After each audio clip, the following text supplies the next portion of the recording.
Your audience would replace you in a heartbeat. And the worst part is you'd never even see it coming because right now, everything looks like it's working until someone else comes in, disrupts how they think, and suddenly you're the background noise because attention doesn't do loyalty. And until you make choosing someone else feel illogical, you'll be stuck in the same loop of earning their attention today and losing it tomorrow. But the most bought from experts in your space aren't the most visible. They're the most irreplaceable because their audience doesn't just follow them, they're obsessed with them. An obsession that was engineered, built around a very specific sequence that most businesses don't even realize exists. So inside of this episode, I'll show you how to become the only option for your audience is ever going to consider without competing for attention or convincing them to buy using what I call the obsession loop.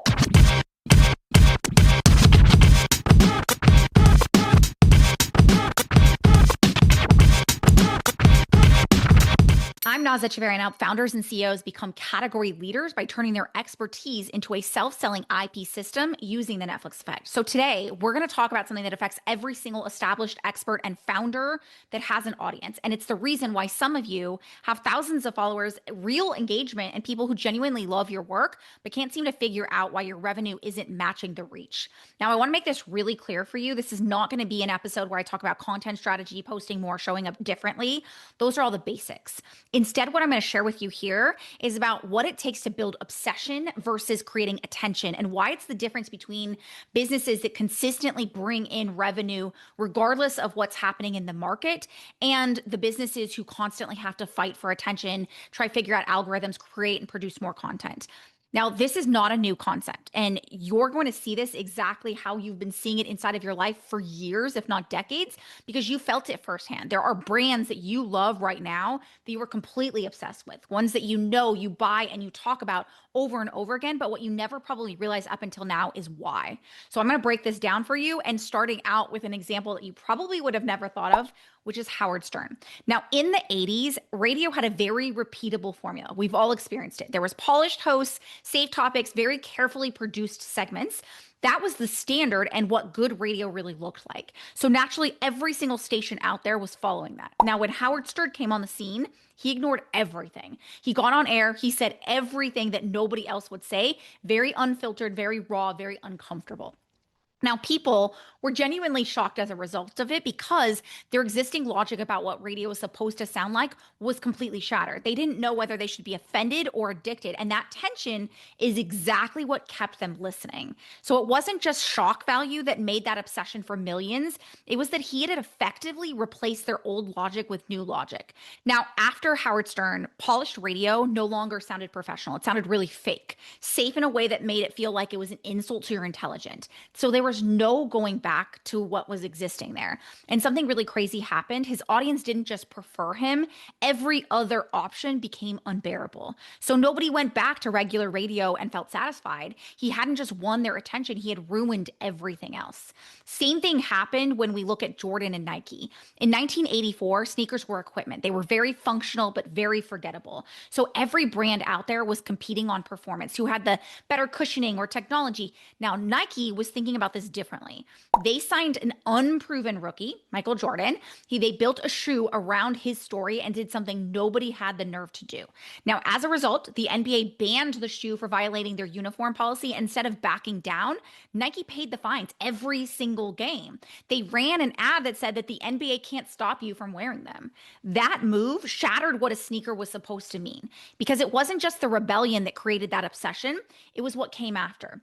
Nike, just like Howard Stern, replaced the old logic entirely. That sneaker was no longer equipment. It wasn't treated the same way. It was cultural currency, proof of who you are and what you stand for. Owning Jordans meant something to people, and not owning them meant something too. That new logic was held for over 40 years. People will camp outside of stores overnight for a shoe that they could have ordered online. They pay thousands for the shoe on a resale market, and they own pairs that they've never even worn.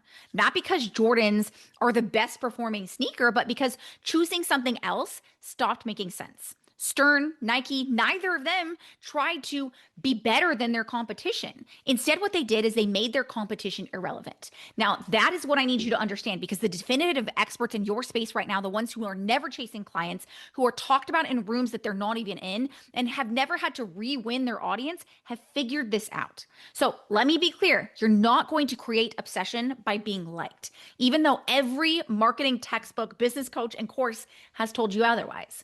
Because the formula to success up until now has been that you need to build know, like, and trust. That's how you get people to buy. So you believed it and you built everything around it. You showed up consistently so they could know you. You were relatable and authentic so they could like you. You delivered value every single week so they could trust you. And yeah, people know you, they like you, and people trust you. But here's what know, like, and trust is actually going to build. It's going to create the I love your work people, the ones who engage with everything, share everything. They're saying that you're their favorite. They're real fans who have never, ever spent a dollar with you because you gave them every reason to love you, but no reason to need you. Or you go down the free content black hole. Your best thinking, the frameworks, the ideas, all available for free. So when you attach a price to it, people hesitate, not because they don't value you, but because they became addicted to consuming more from you rather than buying from you. And you already gave them everything without ever asking for anything in return. And last but not least, the wrong room problem, where you build this audience, it's just not the right one. You optimized for reach and you got a room full of people who are never going to buy. And the more content you create, the bigger that room starts to get.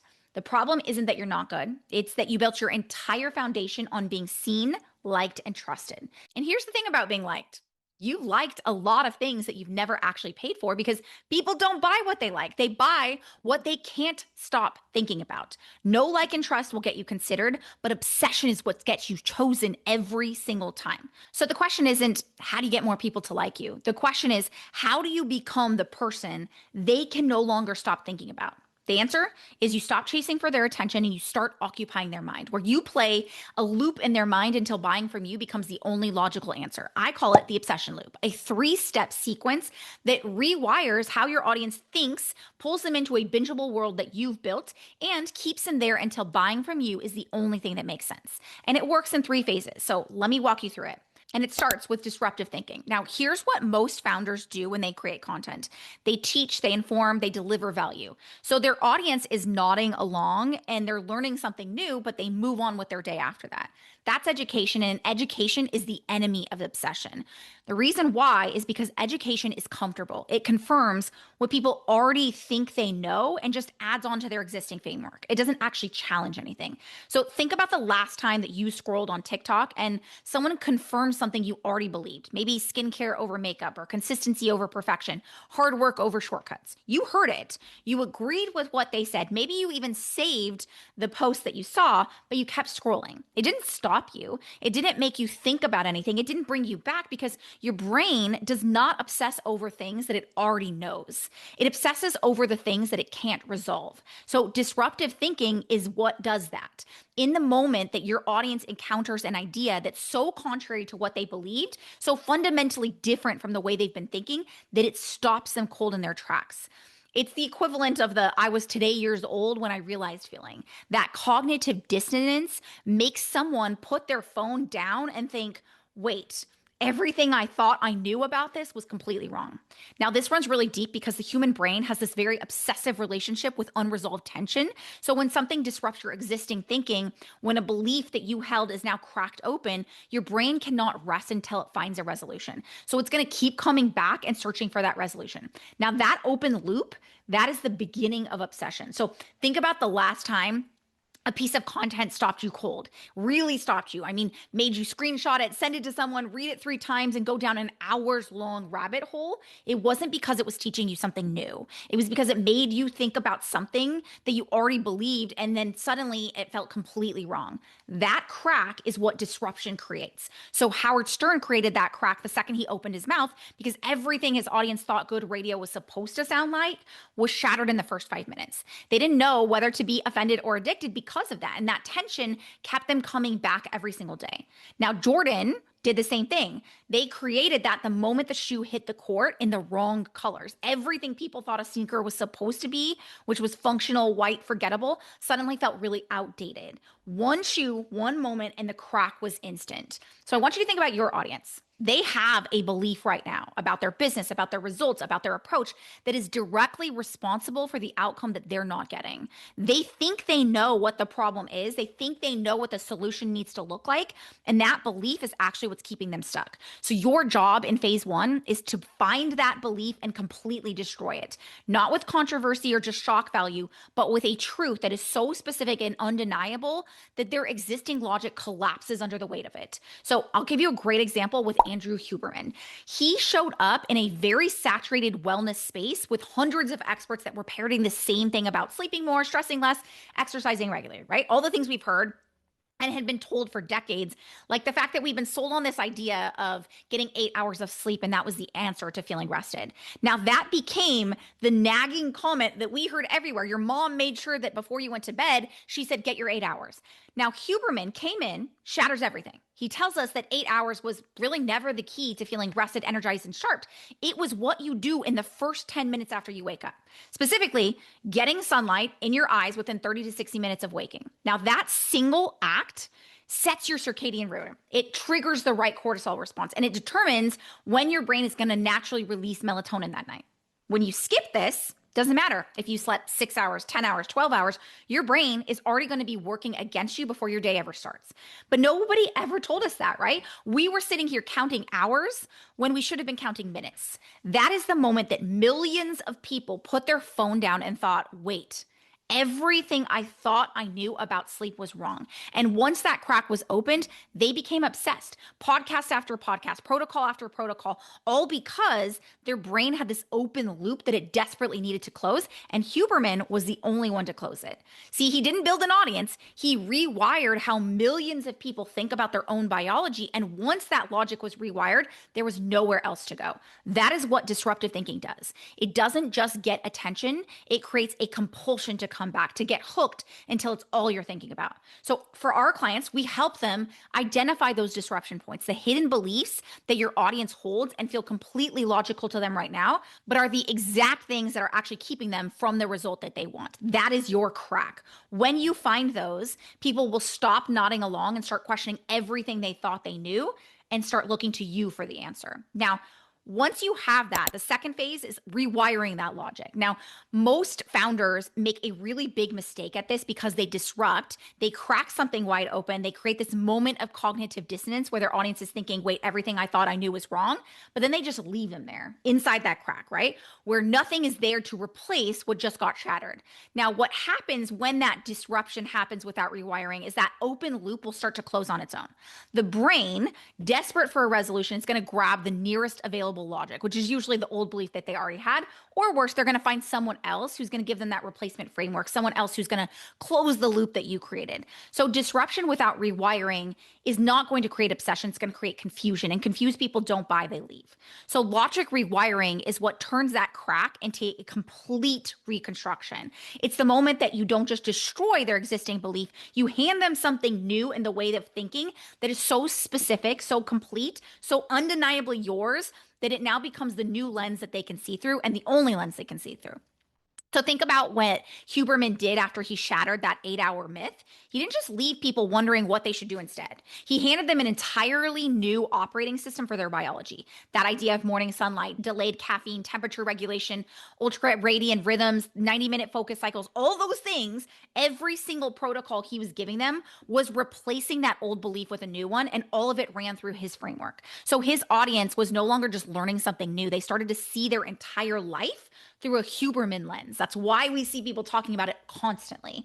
Now, what I want you to understand, that's not a following, that is a rewired brain. And this matters so deeply because when you rewire someone's logic, when your framework now becomes their lens, the way that they see their problem through, something really incredible happens because every other voice inside of your space starts to sound incomplete. So it's not necessarily that they just think it sounds wrong, it's just not enough. They're not speaking their language that your audience is now thinking in. So your audience starts to feel the gap between what you've taught them and what everyone else is saying. And that gap makes choosing anyone else feel illogical. That's what logic rewiring is going to do. It's going to not only make you their favorite, it makes everyone else feel like they're missing something. So Howard Stern did this too after his audience spent enough time in his world, that unfiltered, raw, and real. Going back to polished radio just didn't feel boring. It felt like it was dishonest. So they felt like they were being lied to and they had to stick with what he was doing. And then everyone else started to follow suit because of that. When that logic is installed, when you create a new logic that makes their brain feel like that is the new standard, you cannot go back. So I want you to think about your own audience. Right now, they have an existing logic right now about how their problem gets solved, a framework that they've been operating from, probably one that they picked up from conventional wisdom, a course, something that they took, a mentor they followed, a book they read, right? Your job in phase 2 is to replace that framework with yours. You're not going to argue with them or tell them everything else is wrong, but creating logic that makes that old framework feel like generic by comparison. So this is where your innovation asset becomes everything. This is your methodology, your proprietary way of how you see the problem and the framework that only you can teach. It's not a differentiator, it's the replacement logic you need to install. So when your audience runs their decision through your framework and they start asking, what would Nas say about this, or quoting your language back to you, that is logic rewiring working. They're no longer just following you. They're thinking like you. They're operating like you. They're talking like you. They're sharing your message with others and saying you have to do it like this. When you do this, people don't just leave behind the way they think. That is the major shift that happens when choosing someone else stops making sense because you have rewired the way they think, and the only way they see things now are from your lens. That is when you stop being their favorite and you start being their only option, which leads us to the third and final phase, which is a bingeable environment. Now, every new obsession has this moment of ignition, this window where that obsession naturally is at its highest that it will ever be. Now, what you do within that window determines everything. So I want you to think about the last time that you discovered a new show on Netflix. You didn't sit down, just watch one episode and come back next week. You stayed up till 2 a.m. You canceled your plans. You told people about it before you ever even finished the season. That's not an accident. Netflix engineered that. The autoplay, the cliffhangers, the way that every episode ends exactly where your brain needs more, every single element of that experience was designed to make stopping feel illogical. So I want you to think about what happens when someone enters into your space, into your business, when they discover you. They hear something that's going to disrupt how they think. If you're following the obsession loop, their logic starts to rewire. They're in that crack. So the brain is desperate for more. They're going to go looking. So what do they find? A podcast with inconsistent episode, a feed with gaps, a website that doesn't connect anything, content that doesn't lead anywhere. Now, when that is what your process looks like, the loop is going to close. The obsession dies before ever has a chance to take hold, and they move on.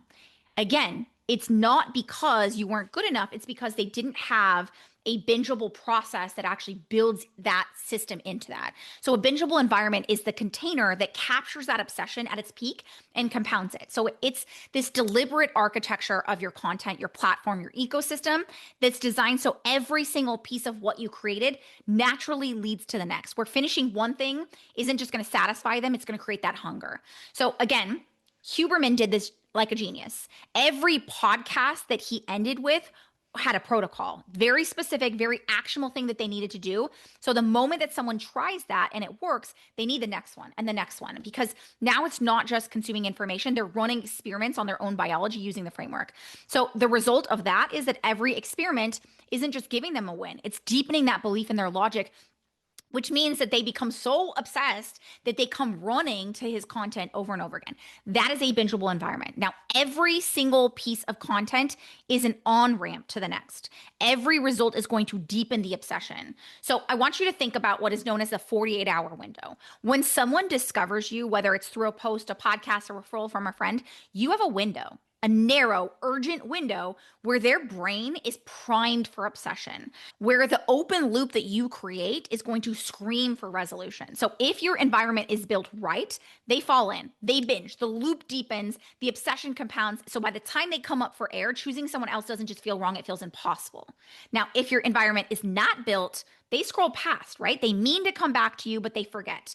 This is what I see so often with businesses, especially founder-led businesses, is they create something that's really powerful top of funnel. They create really great short form content, really great long form content, really amazing ads. They hook people in, but they don't have anything that indoctrinates. They don't have anything that gets them so deep into their world that that obsession becomes the only logical thing they can think about. And it's the reason why we see so many people struggle to have incredibly long sales cycles, because we're competing for that attention day in and day out. Because we didn't get them to come into our world, crack them wide open, and then take them down the rabbit hole where they can no longer think anything else but you. So you need to understand that when we talk about the fact that the most bought from experts and founders in your space are oftentimes not the most visible. They're not the ones creating tons of top of funnel content. They're not the Alex Hormozis. They're not the people in your ads. They're the people who have done something so freaking well because they're not winning on volume. They're winning because when someone finds them, there is a world that they fall into, this body of work that leads somewhere. So everything feels connected. That is your innovation asset. It's the thread that's going to run through all of it.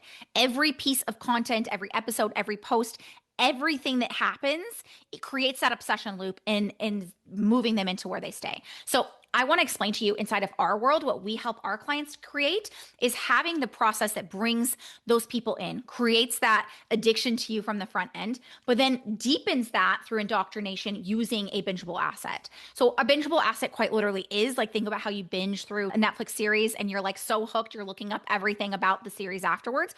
That is what we're doing. The reason this works so well is not because you're just stringing together content. I want to make that really clear because I see a lot of people creating tons of content and saying, well, I've got a lot of stuff for people to binge, but it's not turning into the results they want. They're not getting conversions from it. It's because you have something that's actually mirroring their process and creating that obsession. So I want you to think about it this way. The key to having that ability to create obsession is really knowing how we're mirroring a decision. So I've said this a million times, but mirrored decision making is the key to how bingeability is created. When we talk about the Netflix effect, when I developed this system, it had nothing to do with just producing content and everything to do with buying behavior and understanding how the brain makes decisions, knowing how we actually mirror that, take that exact process that people go through and create that obsession loop from that. So when someone enters into your world and they've consumed a piece of content, it's then taking them through a cycle where their brain is quite literally talking itself into why this is the missing link for you. That's why our clients have people hop on calls with them already pre-sold, already completely saying this is what I need. It's why people are jumping on 20-minute calls instead of hours long. It's why people are talking about their business in rooms they're not even in when they've never even had a conversation, because that obsession loop is built from something much deeper in how our human behavior happens when we're actually making a decision. So that's the obsession loop. It starts with the disruptive thinking that's going to crack them open. It's going to have the logic rewiring that's going to give them the new lens. And then the bingeable environment is what's going to make sure they never want to leave until they buy. So when all three of those phases are working together, your audience is not going to just follow you. They will not be able to stop thinking about you. I had a client yesterday who came to me and said, I quite literally had someone who met me on Tuesday, bought from me on Friday, said that they couldn't stop thinking about it and had already told two other people about their work. That is because of the obsession loop, because we developed something that quite literally mirrors their decision making, cracks open their logic and what they're thinking through, and takes them through a process that brings them to the only logical solution being you. So I want you to understand, when people can't stop thinking about you, they're going to talk about you in rooms that you're not in. They're going to repeat your language like it is the norm, right? They buy before you're ever even going to make an offer. Choosing someone else is going to stop making sense a long time ago. Okay. So I want to bring this all together because I want you to understand obsession is self-sustaining. It doesn't need to be rewon. You're not going to be chasing algorithms. You're not going to be figuring out ad strategies every other week. You are going to have a process that is not leveraged around having to constantly keep up with the attention that you're creating. Okay. That is built through a very specific sequence, which is what we talked about in the obsession loop. So when you create this, you are going to have a process that works time and time again. It is not dependent on all the things that you're doing. So the obsession loop is just one piece of how we help established founders become the only logical choice in their market, because the reality is your best clients are just not looking for another take on the same thing. Right now, your market is in the most discerning time ever, and they are searching for a breakthrough that's going to make them say, this is exactly what I've been looking for. So while most founders are fighting for attention, definitive experts in their space are making their competition irrelevant. That is what the easiest method does. And it starts with the innovation gap methodology. This is where we actually help founders uncover and articulate what their innovation gap is and how they are solving a gap in the market that nobody else can. So you no longer become just another option. You're the only option for your high intent buyers. And this is actually what allows you to create a space where you are a category leader. People are coming to you. This is what people write books on. This is why people get invited on major media and are able to create this massive space for themselves, is because they create something that solves a very major gap in the market. If you look at any of the top people in the industry, you're going to see that they did exactly that. Tony Robbins, Brene Brown, they all sat there and said, hey, this is what's not working in the market. Let me solve for that. And here's what I'm doing. And they were able to communicate that. That is what we help our clients do. We are the secret sauce behind people who are able to create a methodology that solves for that gap in the market. And we call this the innovation gap methodology. When we do this with our clients, not only are they able to 5 to 10x their prices and have clients lining up to work with them, but they quite literally become the category leader, the standard in their space. So once we've done that, and only once we've done that, then we turn your innovative method into a bingeable decision system. So just like Netflix gets you to binge an entire series without taking a single break and you become a diehard fan, I want you to imagine that your buyers are doing the same thing. So what they're going to be doing is binging their way through your sales system, becoming obsessed, selling themselves on why they need to work with you and only you, and no more chasing, no more months of back and forth, just a simple system that gets leads to sell themselves. That means that you can say goodbye and fire your whole sales team and have a system that does that selling for you. That is the power behind what we do. Now, the third and final piece is what I call your happy client machine, because the reality is there is no way for you to build an incredibly strong business that's sustainable, that's going to be a legacy in your world, if it is still dependent upon you or even your team being the delivery system. So a happy client machine is the systematic approach to delivering those world-class results at scale without being fully reliant on you. So this is what gets your clients to sing your praises while you actually enjoy your life. They become not only your raving fans, but your best sales team, and they stick with you for life because they understand and get results from your work. That is the power behind the EZS method, where we are building a system, a business, so systematically that the strategies and innovation that's going to take your industry by storm, you will become the most talked about and the most bought from experts. So if you're an action taker, you want to see how you can apply the EZS method inside of your own business, I want to invite you to the next step, which is to book a growth optimization call. On this call, we'll review your current approach to how you're building your audience, how you are currently positioned in the market, and how you can actually shift that so that choosing you becomes the only logical choice, and how to become the category leader that has a self-selling system. So if you're ready to do that, head on over to easyesleads.com/call to apply. Now, if you're new around here, you want to learn a little bit more about how we use the Netflix effect to get leads to sell themselves, and why I developed the only self-selling system that uses your IP to self-sell, then you can check out our limited time on-demand series that shares the 3 steps that turn your method into a movement and your marketing into a self-selling system. So you can go check that out right now by heading on over to easyesleads.com. Now, as always, I hope that you're walking away from this episode thinking differently about what it actually takes to build a loyal audience who's actually buying from you, and why it has nothing to do with attention and everything to do with obsession. So I would love and appreciate if you could take just 1 minute out of your busy day and rate, subscribe, and share this episode with a friend. But until next time, here's to keeping it real.